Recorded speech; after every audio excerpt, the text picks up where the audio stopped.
जय हिंद बच्चों। तो आज हम देखेंगे कि समास व्याकरण है। आज व्याकरण क्लास लेने की हमने सोचा, और व्याकरण में समास की बात करें तो आप 8 की बात करें, 9th क्लास की बात करें, 10th क्लास की बात करें, या 12वीं की बात करें, या बीएससी ऑनर्स लेवल में किसी भी पेपर में हिंदी में समास से बहुत ही क्वेश्चन पूछा जाता है। तो आइए हम लोग बात करते हैं समास की। समास होता क्या है? तो समास देखिए, पहले हमने लिख दिया समास। अब समास किसे कहते हैं या समास क्या होता है? तो आइए जानते हैं। जब दो या दो से अधिक पद, ध्यान दीजिएगा आप लोग, जब दो या दो से अधिक पद अपने बीच की विभक्ति को छोड़कर आपस में मिल जाते हैं, इसी मेल को समास कहते हैं। इसी मेल को हम लोग समास कहते हैं। इसी मेल को समास कहते हैं। ध्यान दीजिएगा, एक बार और देख लीजिए। जब दो या दो से अधिक पद अपने बीच की विभक्ति को छोड़कर आपस में मिल जाते हैं, इसी मेल को हम समास कहते हैं। कोई दिक्कत बच्चों? नहीं सर। अब समास राजा का मंत्री, तो क्या हो गया? राजमंत्री। का छोड़ के क्या बन गया? राजमंत्री बन गया ना। Yes sir. जैसे रसोई का घर, रसोई मतलब भोजन, और घर मतलब जो बनाने वाला घर होता है, घर मतलब घर होता है। तो रसोई का घर, का छोड़ कर रसोई घर का अर्थ होता है भोजन बनाने वाला घर, भोजन घर। तो आइए देखते हैं समास 6 प्रकार के होते हैं। समास 6 प्रकार के होते हैं। पहला होता है तत्पुरुष समास। दूसरा होता है कर्मधारय। तीसरा होता है द्विगु। चौथा होता है द्विंद। पांचवा होता है बहुव्रीहि। छठा होता है अवयवी भाव। ठीक है बच्चों, ये 6 प्रकार का समास होता है। अब तत्पुरुष, तो जिस समासिक शब्द का अंतिम खंड प्रधान हो, प्रधान का मतलब होता है मुख्य, तो जिस समासिक शब्द का अंतिम खंड प्रधान हो उसे तत्पुरुष समास कहते हैं। कोई दिक्कत बच्चों? जैसे राजमंत्री कहने का अर्थ कि राजा का मंत्री। राजा अलग शब्द है, मंत्री अलग शब्द है, लेकिन है क्या? राजमंत्री। तो जिस शब्द को अलग अलग हो जाए ना, तत्पुरुष, अलग अलग हो जाए तत्पुरुष। जैसे राजमंत्री अर्थात राजा का मंत्री। राजा एक अलग व्यक्ति और मंत्री एक अलग व्यक्ति, लेकिन राजमंत्री एक व्यक्ति का नाम है ना। आ जाइए, जैसे देवालय, क्या है? देव जोड़ आलय, देव जोड़। अब देखिए, देव माने तो भगवान, देव माने आलय माने घर। आलय मतलब घर, अर्थात भगवान का घर। देव का आलय देवालय, देव का आलय देवालय। देव मतलब भगवान, आलय मतलब घर। तो भगवान का घर अलग हो रहा है ना। किसमें आ जाएगा? तत्पुरुष में। किसमें आ जाएगा बच्चों? राजकन्या अर्थात राजा का कन्या।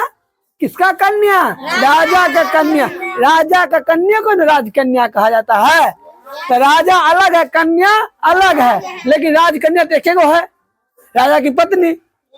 समझ गए बात को? तो जहां अलग अलग होता है वो क्या होता है? तत्पुरुष होता है। क्रोधा अग्नि। क्रोधा माने क्रोध, अग्नि माने आग का जका। देखे है ना, लोग जो बहुत गुस्से में रहता है तो क्या कहते हैं? क्रोधा अग्नि में है। नहीं कहते हैं कि बहुत एक सियाल है ना। तो क्रोध के जैसे अग्नि, आग के जैसे क्रोध, आग के जैसे क्रोध को क्रोधा अग्नि कहा जाता है। कोई दिक्कत बच्चों? इत्यादि ऐसे शब्द को क्या कहा जाता है? तत्पुरुष कहा जाता है। कोई दिक्कत नहीं सर। कर्मधारय है। दूसरा कर्मधारय है, जिस समासिक शब्द से विशेष विशेष विशेषण उपमान उपमेय का मेल हो। ध्यान से सुनिएगा, जिस समासिक शब्द से विशेष विशेषण उपमान उपमेय का मेल हो उसे क्रमधारय समास कहते हैं। जैसे इसका हो जाएगा चंद्रमुखी, चांद के जैसे मुख, चंद्रमुखी, जो देखने में बहुत सुंदर होता है, समझ गए ना विशेषता वाली बात। नील कमल अर्थात नीला कमल, नील कमल, देखे ना आप लोग, नीला कमल, एगो लाल कमल होता है जो जनरली होता है, और नील कमल मैंने विशेषता बता रहा है कि नील कमल, कोई दिक्कत नहीं सर। नील कमल, चरण कमल, चरण कमल इत्यादि ऐसे जो शब्द आएगा ना वो का हो जाएगा क्रमधारय। कौन समास? क्रमधारय समास। ठीक है बच्चों, समझ में कोई दिक्कत? नहीं सर। तो आइए बच्चों, अब हम पढ़ते हैं द्विगु समास। द्विगु, द्विगु का अर्थ है, नाम में से स्पष्ट है, द्विगु मतलब दो, द्विगु मतलब दो, दो कहने का अर्थ की संख्यावाचक। तो पढ़ेंगे, जिस समासिक शब्द का प्रथम खंड संख्यावाचक हो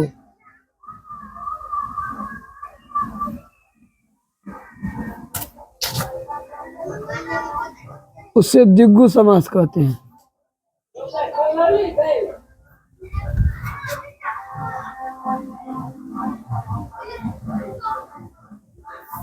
जिस समास का प्रथम खंड संख्यावाचक हो उसे द्विगु समास कहते हैं। जैसे हो जाएगा आपका त्रिनेत्र, त्रिनेत्र कहने का अर्थ है बच्चों कि तीन नेत्र। चौराहा, चौराहा उसको कहा जाता है बच्चों जहाँ चार रास्ते होती है। तो देख रहे त्रिनेत्र माने तीन नेत्र, चौराहा माने चार रास्ता। तो ऐसे जो होता है जो इसका प्रथम खंड संख्यावाचक हो तो क्या होते हैं? द्विगु समास। त्रिभुवन, त्रिभुवन, पंचामृत, तो ऐसे शब्द इत्यादि जिसका प्रथम खंड क्या हो? संख्यावाचक हो, उसे क्या कहेंगे? द्विगु समास। कोई दिक्कत है बच्चों? जिस समास शब्द का प्रथम खंड संख्यावाचक हो उसे द्विगु समास कहा जाता है। जैसे त्रिनेत्र, चौराहा, त्रिभुवन, पंचामृत, अठत्री, दोहत्री, दोहत्री माने दोगोत्री। तो ऐसे शब्द क्या होते हैं? द्विगु होते हैं। आइए हम बात करते हैं द्विंद का। द्विंद कह रहा है जिस समासिक शब्द का दोनों ही खंड प्रधान हो, दोनों खंड प्रधान हो, जिस समासिक शब्द का दोनों खंड प्रधान हो उसे द्विंद समास कहते हैं।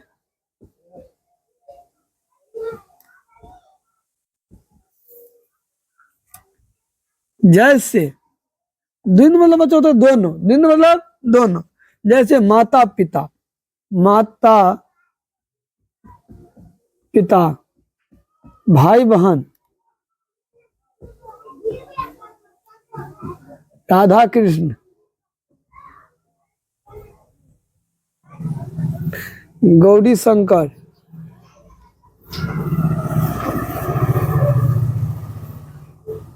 भात दाल,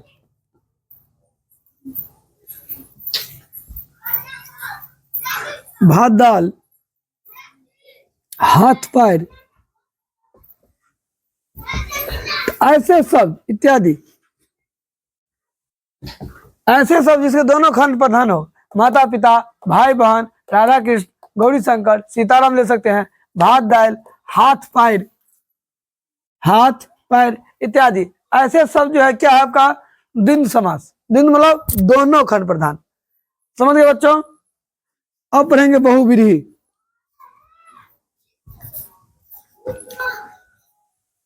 बहुव्रीहि। आइए बच्चों, जिस समासिक शब्द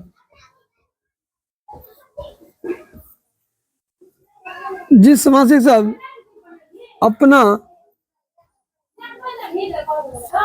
जिससे अच्छा होगा कि जो लगा लीजिए, जो समासिक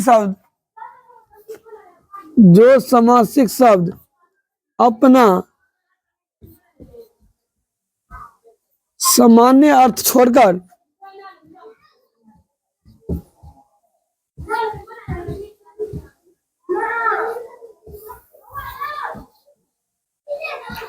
विशेष अर्थ पैदा करे,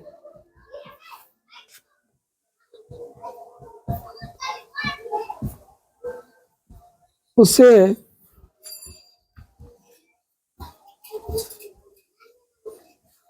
बहुविधि समास कहते हैं।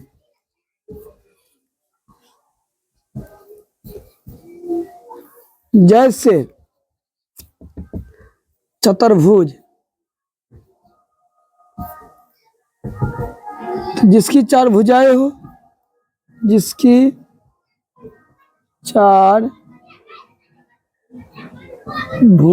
हो, अर्थात विष्णु, चंद्रशेखर,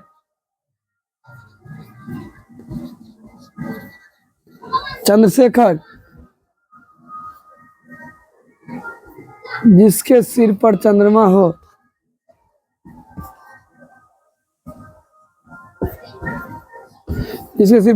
हो, अर्थात शंकर।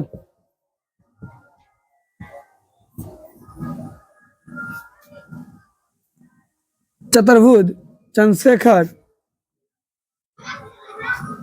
ठीक। तो ऐसे शब्द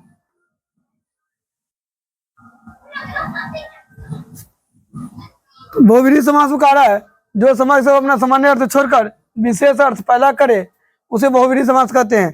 जैसे चतुर्भुज, जिसकी चार भुजाएं हो, अर्थात विष्णु, जिसके सिर पर जैसे चंद्रशेखर, जिसके सिर पर चंद्रमा हो, अर्थात शंकर। 3 तो जैसे लंबोदर का अर्थ होता है लंबा हो उदर जिसकी, लंबा हो उदर जिसकी, अर्थात गणेश। उदर मतलब होता है मुंह बच्चों, तो सबसे लंबा मुंह किसका है? तो गणेश जी का है। देखते हैं आप लोग, हाथी का सुर लगा हुआ है। तो लंबोदर का अर्थ है लंबा हो उदर जिसकी, अर्थात गणेश। आपको एग्जाम में पूछेगा लंबोदर कौन समास है, तो लंबोदर को जवाब देना है लंबोदर बहुव्रीहि है, लंबा हो उदर जिसकी, अर्थात गणेश। चंद्रशेखर कौन समास है? तो चंद्रशेखर, जिसके सिर पर चंद्रमा हो, अर्थात शंकर। तो ये क्या हो गया? बहुव्रीहि। पूछेगा माता पिता कौन समास है? तो माता पिता भिन्न माता दोनों खंड प्रधान है। भात दाल सीताराम, यदि कोई भी चीज से उठा के दोनों एक साथ रहे तो समझ जाना है क्या है? द्विंद है। द्विगु की बात करें तो द्विगु मतलब दू लिख दिया, मतलब इसका मतलब होता है संख्यावाचक। तो देख लीजिए, जैसे त्रिनेत्र, चौराहा, 4 रास्ता, त्रिभुवन, 3 भुवन। तो इसीलिए तो यहां से समझने में कोई दिक्कत है भाव समास की, तो अवयवी भाव,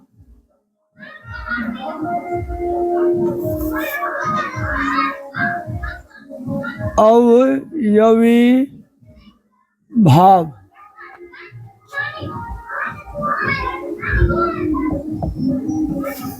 कारा जिस समासी शब्द का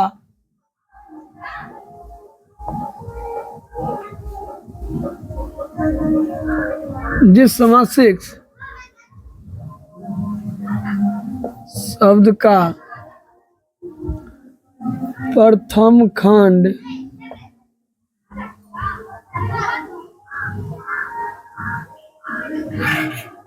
संख्यावाचक हो उसे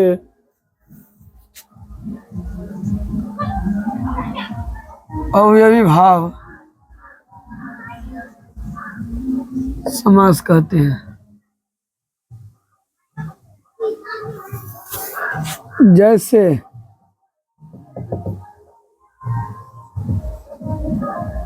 यथाशक्ति। मार्क को लगी तो बच्चों